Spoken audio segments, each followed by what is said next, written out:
I still remember the way the morning sunlight streamed through the sheer curtains, casting soft golden hues across the room. It should have been a beautiful day, the kind where I'd wake up beside my husband, feeling safe, cherished, and ready to embrace our new life together as parents. Instead, the warmth of the sun did nothing to thaw the ice spreading through my veins. Nathan stood in the doorway, his tall frame casting a shadow over the nursery where I rocked our newborn son, Caleb. His hands were clenched into fists at his sides. His blue eyes, once filled with love and warmth, were dark and hollow, filled with a torment I didn't understand. Something was wrong. I could feel it in the air, thick and suffocating, pressing against my chest. "I need to talk to you," he said, his voice strained. A chill crept down my spine. I looked up from Caleb's tiny, sleeping face and met Nathan's gaze, searching for reassurance. There was none. "What's wrong?" My voice came out softer than I intended, barely a whisper. He took a step forward, then stopped, as if hesitating, as if he already knew that once he said the words, there would be no taking them back. "I can't do this anymore, Olivia." My heart stopped. The weight of his words crashed over me like a tidal wave, leaving me breathless. I tightened my arms around Caleb as if holding him closer could somehow shield me from the impact of what was happening. "Can't do what?" My voice cracked, but I refused to break. Nathan exhaled, dragging a hand down his face. "I have to leave." Silence. The world around me slowed, the soft ticking of the clock on the nursery wall suddenly deafening. The air in the room grew unbearably heavy, pressing down on my chest, making it impossible to breathe. I forced a laugh, a desperate attempt to shatter the illusion that this moment was real. "Nathan, what are you talking about? You just got home." "Caleb." I glanced down at our baby, still sleeping peacefully, completely unaware that his father was about to destroy the world he had barely entered. "We have a family now. You can't just leave." Nathan's face twisted with guilt, but he didn't waver. He had already made up his mind. "My father was right," he said, his voice hollow. "We don't belong in the same world, Olivia. I tried, I really did. But," he swallowed hard, his Adam's apple bobbing, "I can't risk losing everything I've worked for, everything my family built." A bitter laugh escaped my lips before I could stop it. "Your family?" I repeated, my voice shaking with fury and disbelief.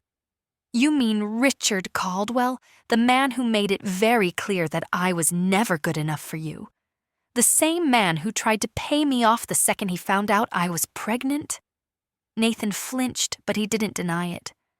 I shook my head, my vision blurring as tears welled in my eyes.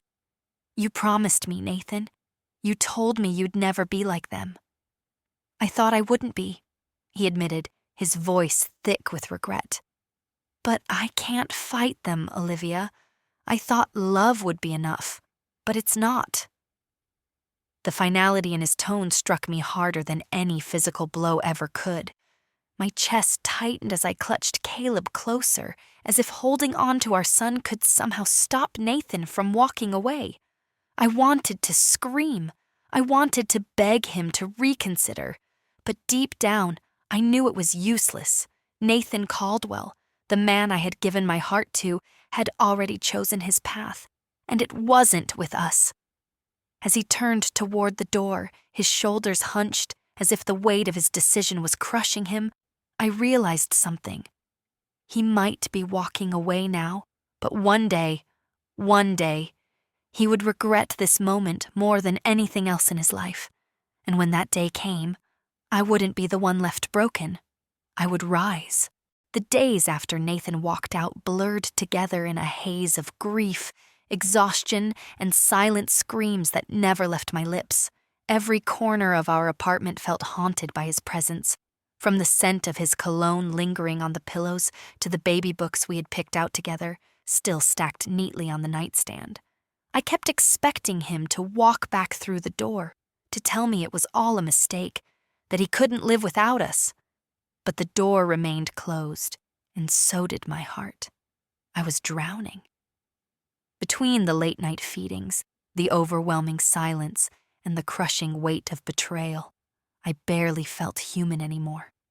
Some nights, I lay awake staring at the ceiling, willing the tears to stop, my body curled protectively around Caleb's tiny frame.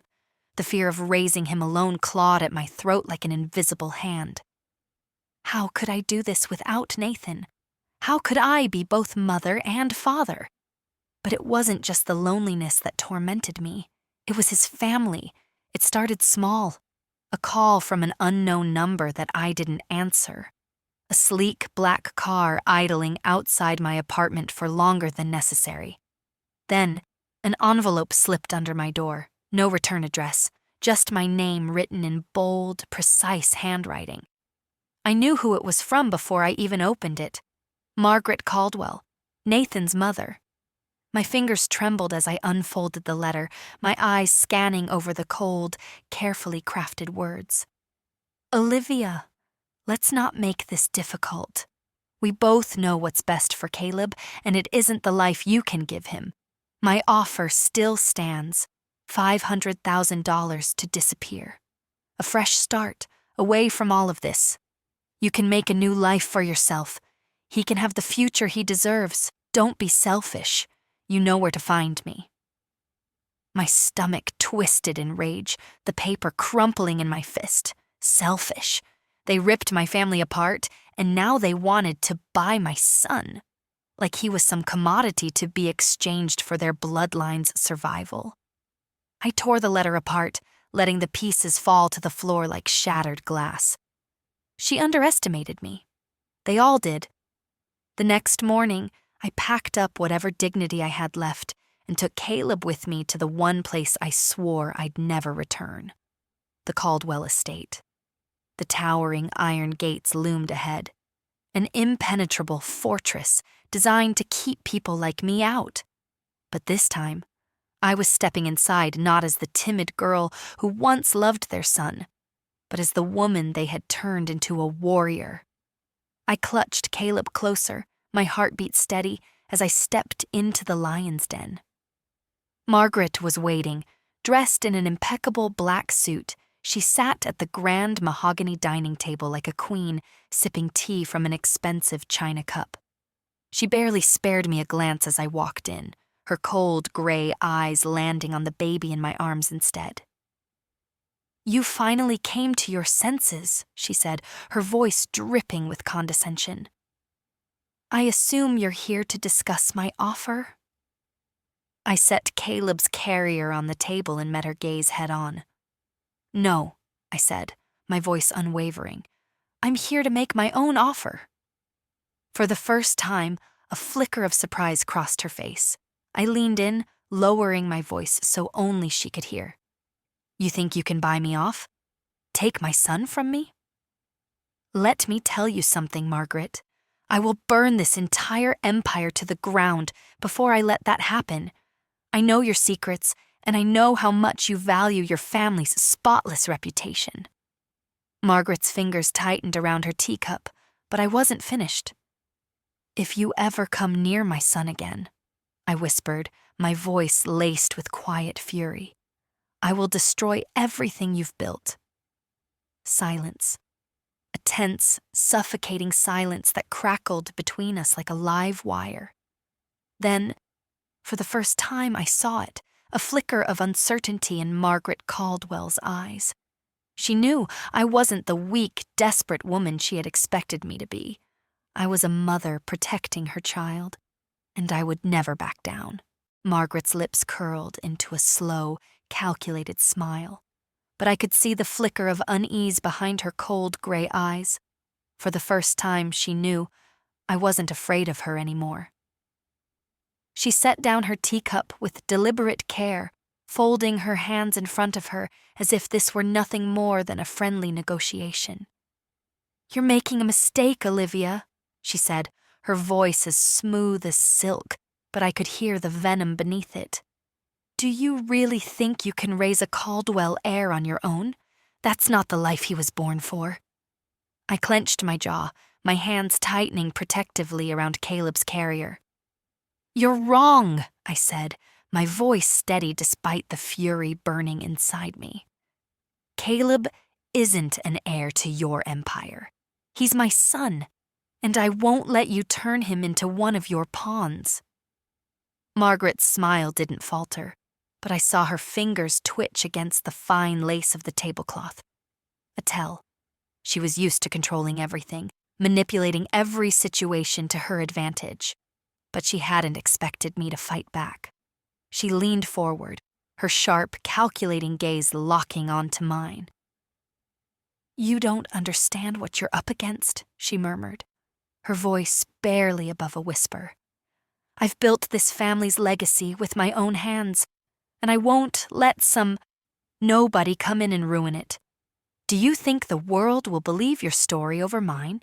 That the courts will side with the struggling single mother over the Caldwells? I let out a slow breath, forcing my heartbeat to steady. I don't need the courts, I said, tilting my head slightly. Because I have something far more powerful than your money, Margaret. Her eyes narrowed. And what exactly would that be?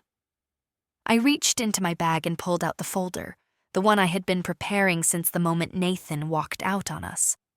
I slid it across the table toward her, watching as she hesitated before picking it up.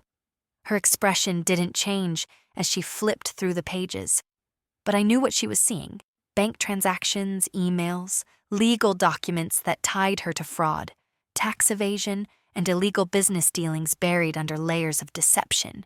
Every carefully constructed lie, every dirty deal, every scandal she had silenced with her money and power. And now, it was in my hands. I leaned forward, keeping my voice calm but firm. If you ever try to take Caleb from me again, I will expose everything, every crime, every scandal, every lie you've built this empire on. I let my words sink in before adding, I wonder what your investors would think if this information got out. Or the press. Margaret's hands trembled for just a second before she quickly masked it, her lips pressing into a thin line. She was smart, too smart to lash out without thinking. But I had shaken her.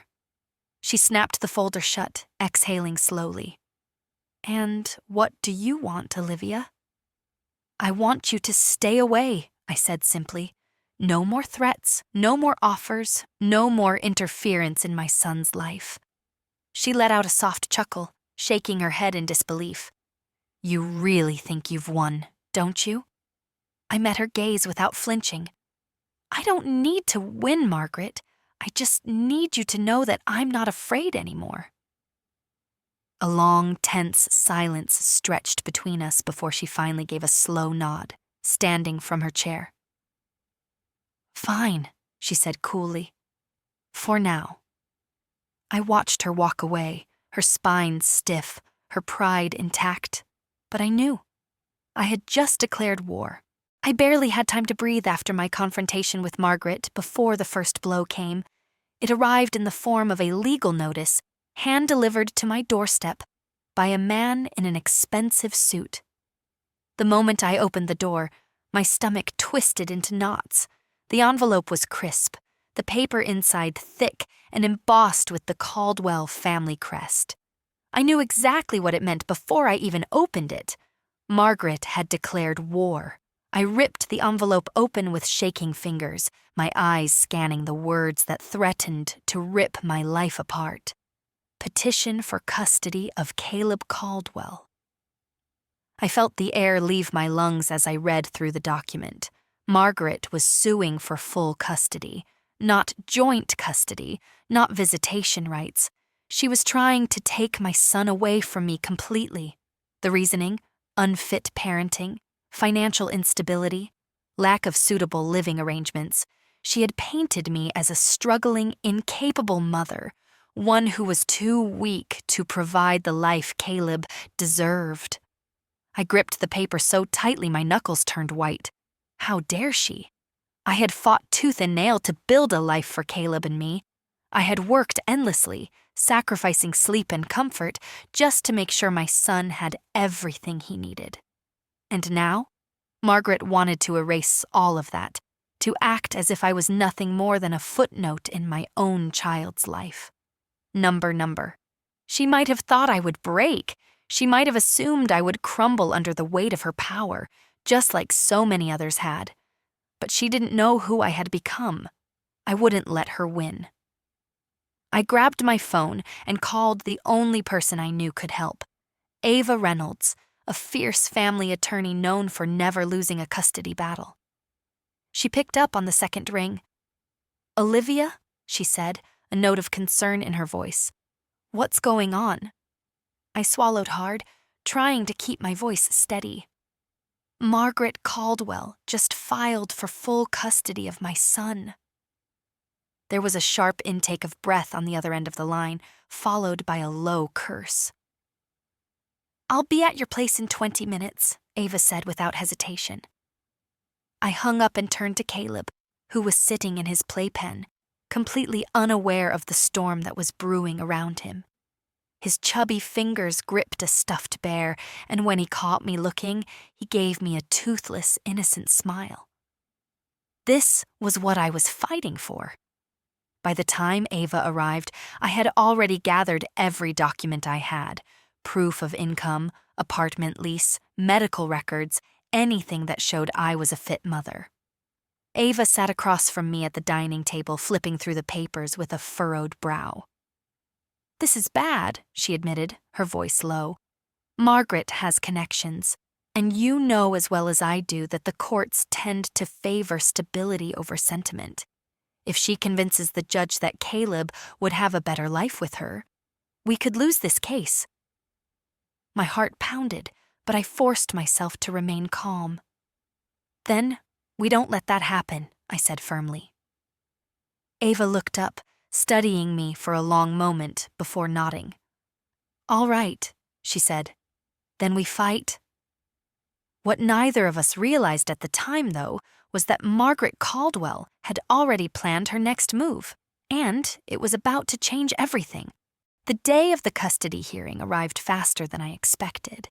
The courtroom was cold and intimidating, lined with dark wooden benches and an air of power that clearly favored the wealthy and well-connected. As I stepped inside, clutching Caleb's small hand in mine, I could already feel Margaret's presence suffocating the room. She sat at the plaintiff's table in an expensive, custom-tailored navy dress, her silver hair swept back into a perfect twist. Her expression was composed, almost serene, but I knew better. This wasn't serenity, it was arrogance. She thought she had already won. As I sat down beside my lawyer, Ava leaned in and whispered, "Stay calm. No matter what she throws at us today, you do not let her see you break." I nodded, but my heart was hammering inside my chest. The judge entered, and the proceedings began. Margaret's lawyer, a man so polished he practically gleamed, stood up first. He painted a picture of Caleb's uncertain future under my care, emphasizing my lack of financial stability, my past struggles as a single mother, and the unconventional way I had built my business. "Mrs. Caldwell only wants what's best for her grandson," he said smoothly, gesturing toward Margaret, who folded her hands in faux concern. "And we believe that his best interests lie in a home of security and opportunity, one that only she can provide." I clenched my fists under the table. How dare they act like I was some reckless, incapable woman? Ava stood to counter their argument, presenting evidence of my income, my stable home environment, and the success of my business. She emphasized how much I had sacrificed to provide for Caleb and how I had never once failed him as a mother. It should have been enough. But then Margaret made her move. She stood up and requested to address the court herself, an unusual request. But the judge allowed it. She turned toward me, her voice soft and deceptively warm. "Olivia, my dear," she began, I truly admire the effort you've put into raising Caleb. A pit formed in my stomach. I knew she was setting a trap. But while your efforts are admirable, I cannot ignore my son's wishes, she continued, turning to the judge. I have here a sworn affidavit from Caleb's own father, Andrew Caldwell, stating that he supports my petition for custody. For a second, I couldn't breathe. Andrew? The man who had walked out of our lives, who had chosen his family's wealth over us. He was siding with Margaret. Margaret's lawyer handed the document to the judge, and I saw Andrew's signature, clear as day, at the bottom of the page. I barely heard the judge reading it aloud, barely processed the gasps from some of the onlookers. All I could hear was the sound of my heart shattering. I turned to Margaret, who was watching me with quiet satisfaction. She had planned this all along. She had convinced Andrew, the one person who could have tipped the case in my favor, to betray me. I forced myself to swallow the lump in my throat, to keep my expression neutral. But inside I was raging. I had fought so hard to build a life for Caleb and me. I had clawed my way back from nothing, rebuilt myself from the ashes of Andrew's betrayal. And now, the man who had abandoned us was being used as a weapon to take away the only thing that mattered to me. I couldn't let that happen. As the judge took the document and began to deliberate, I knew one thing for certain. This fight wasn't over. Not even close. The courtroom had never felt more suffocating. The walls seemed to close in around me, the weight of Margaret's betrayal and Andrew's deceit pressing down on my chest like an iron cage. The judge's fingers drummed against the wooden bench as he read over the affidavit, his expression unreadable. I stole a glance at Margaret, who sat perfectly still, her lips curled into a victorious smirk. She had planned this meticulously. She had cornered me. But I wasn't done fighting. I took a deep breath, steadying the whirlwind of emotions threatening to consume me. Then I turned to Ava, who was already a step ahead, flipping through a folder. She had expected something like this. "We need to challenge the affidavit," I whispered urgently. "Find anything? Any loophole?" Ava nodded, rising to her feet as the judge prepared to speak. "Your Honor," she interrupted, her voice firm and unwavering. "Before you make any rulings, I'd like to question the validity of this affidavit." The judge arched an eyebrow, intrigued. "Proceed." Ava turned to Margaret's lawyer. "When exactly was this document signed?" He hesitated before answering. 4 weeks ago." Ava nodded. "And was Mr. Caldwell present in person to sign it?" Margaret's lawyer blinked. "Of course," he said smoothly, but Ava already had the trap set. "Interesting," she mused, flipping open a printed record from Andrew's social media. "Because 4 weeks ago, Mr. Caldwell was in Singapore, as evidenced by his own public posts, unless he flew back to sign this in person." She turned her piercing gaze to the lawyer. "I'd say this signature was obtained under questionable circumstances." The courtroom erupted into whispers. Margaret's face darkened. The judge leaned forward, flipping through the document again, then looked up sharply at Margaret's lawyer. "Is this true?" The lawyer's jaw tightened. He tried to maintain his composure, but the damage was already done.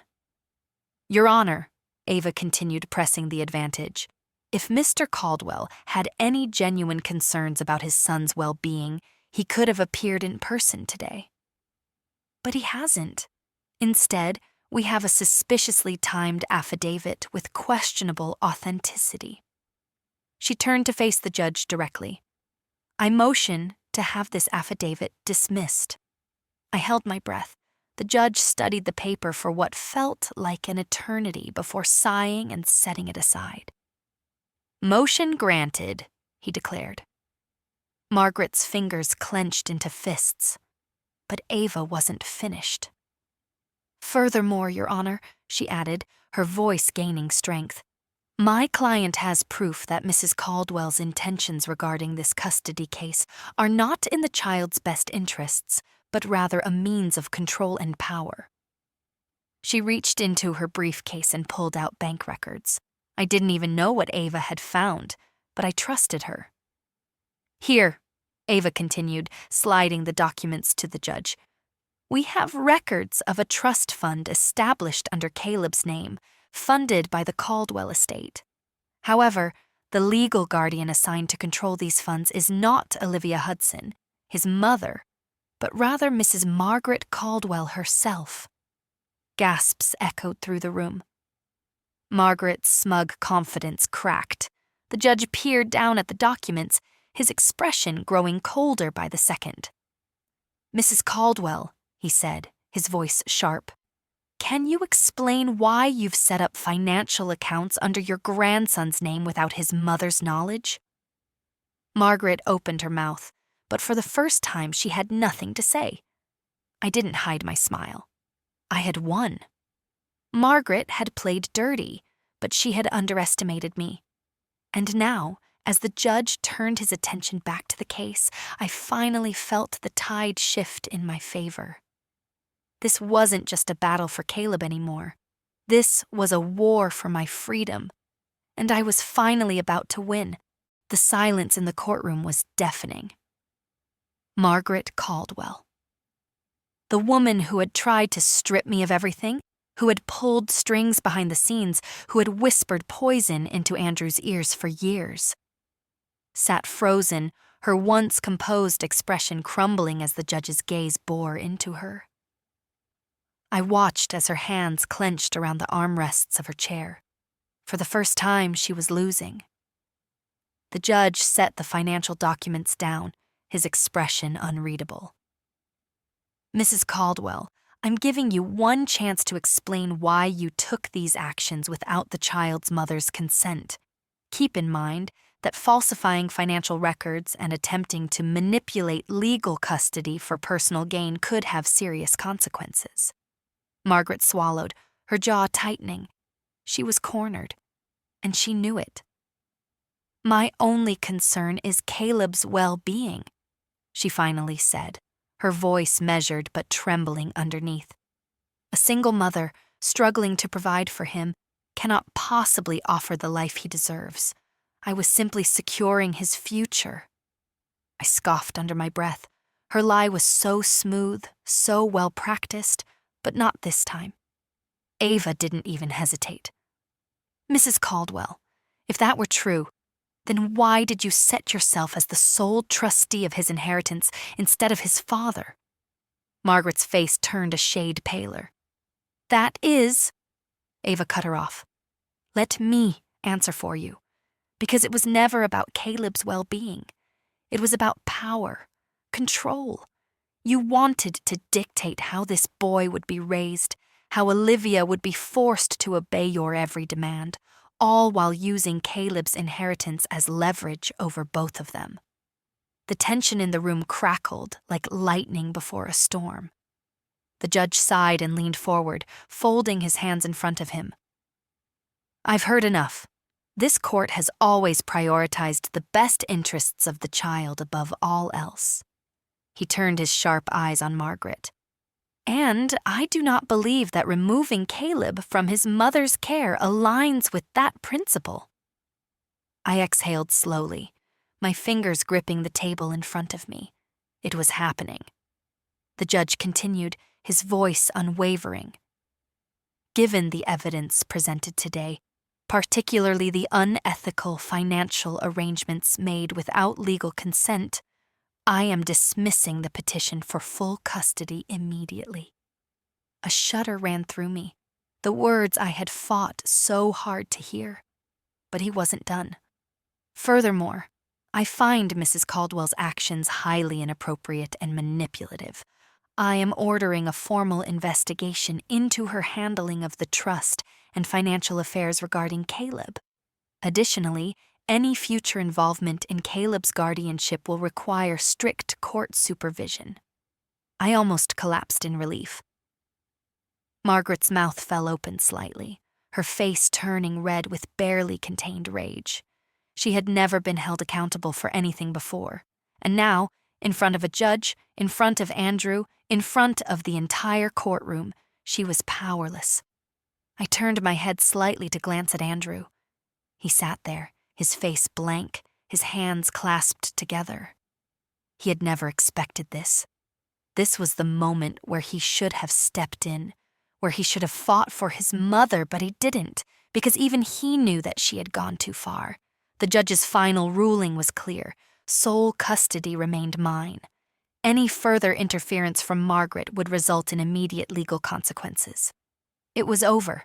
For the first time in years, I was free. The moment we left the courtroom, I felt the weight I had carried for so long crack and break apart. Ava turned to me with a rare smile. That went better than I expected. I let out a short, breathless laugh. Did it? Because it felt like a lifetime in there. As we reached the steps of the courthouse, I turned one last time. Margaret was still inside, seething, but unable to do a thing about it. Andrew lingered near the door, watching me. For the first time, he looked lost. He had made his choice long ago, and now he was left with nothing. I turned away. I wasn't his concern anymore. I had won. As I stepped into the sunlight, my son waiting for me just ahead, I knew this was only the beginning of my new life. As I stepped outside the courthouse, the cold autumn air hit my skin, but it wasn't enough to cool the fire burning inside me. It was over. After years of battles, manipulations, and heartbreak, I had finally broken free from Margaret's grip. I had won. I took a deep breath and scanned the crowd outside.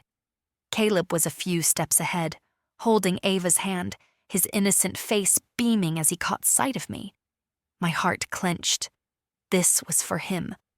Every battle I had fought, every sleepless night I had endured, it was all for the little boy standing in front of me. But before I could reach him, a voice stopped me in my tracks. Olivia. I froze. I knew that voice.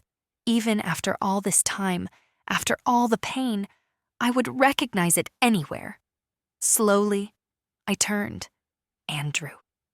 He stood at the foot of the courthouse steps, his hands shoved deep into the pockets of his coat, his expression unreadable. He looked different, tired, worn down, not the powerful man I once knew, the man who had chosen his mother over his wife and child. He looked like a man who had lost everything. We stood there, staring at each other, neither of us speaking. This was the moment he had been waiting for. But I wasn't sure if I cared to hear what he had to say. "What do you want, Andrew?" My voice was steady, calm. I owed him nothing. He swallowed hard, as if the words he wanted to say were trapped in his throat. He stopped himself, shaking his head slightly. He wasn't used to this. He was always the one in control, always the one who dictated how things would go. But not this time. Not anymore. "I never wanted it to end this way," he said finally, his voice rough. "I thought—" He exhaled sharply, running a hand down his face. "I thought I was doing the right thing, Olivia." I almost laughed. "The right thing?" I repeated, shaking my head in disbelief. "You thought abandoning your wife and son was the right thing." He winced, as if my words physically hit him. He hesitated. "I was trying to protect you." Protect me. My voice was quieter now, but there was no mistaking the sharp edge behind it. "No, Andrew, you were protecting yourself. You were protecting your inheritance, your reputation, your place in that family." His eyes darkened. "That's not true." I lifted my chin, my gaze unwavering. "Then why did you let her do this to me? Why did you sit back and watch while your mother tried to take my son from me? Why did you wait until today, when everything has already been decided, to say anything at all?" His shoulders sagged, the fight leaving him, because he had no answer, because he knew I was right. I made a mistake, he admitted, his voice barely above a whisper. I made a mistake, Olivia. For a moment, I said nothing. Once, those words might have broken me. Once, I would have held on to them, let them fester in my heart, let them give me hope. But that was before. That was before I had learned what it meant to stand on my own. Before I had built a life that had nothing to do with Andrew Caldwell. I looked at him, really looked at him, and for the first time, I didn't feel pain. I didn't feel longing. I felt nothing. I took a slow step back.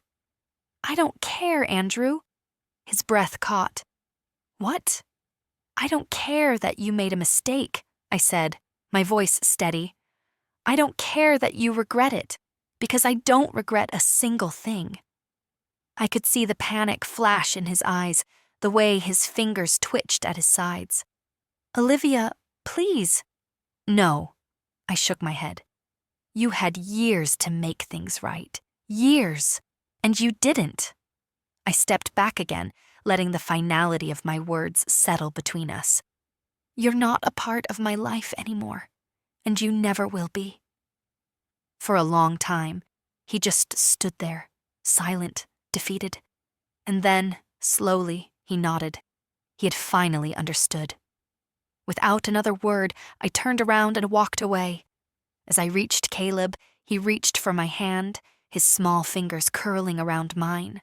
I squeezed them gently, my heart swelling with love. I didn't need Andrew. I never did.